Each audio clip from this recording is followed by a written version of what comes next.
Departemen Pertahanan Amerika Serikat akan memperkuat keamanan di Polandia, negara anggota NATO yang berbatasan dengan Ukraina, dengan mengirim 2 baterai sistem pertahanan rudal Patriot pada Selasa 8 Maret 2022.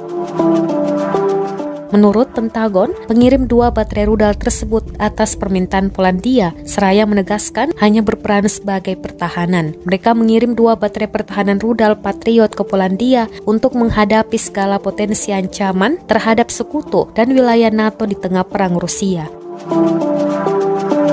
Langkah itu dilakukan beberapa jam setelah Pentagon menolak proposal dari Polandia untuk mentransfer semua jet tempur MiG-29 ke Pangkalan Udara Amerika Serikat di Jerman untuk mendukung Ukraina.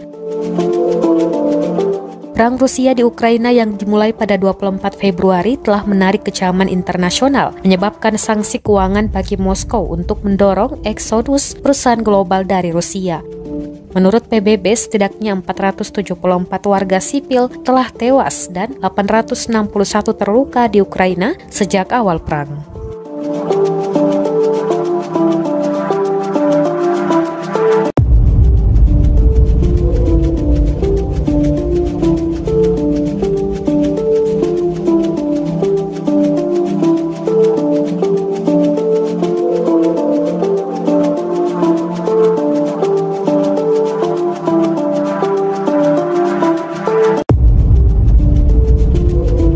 Terima kasih sudah nonton, jangan lupa like, subscribe, dan share ya!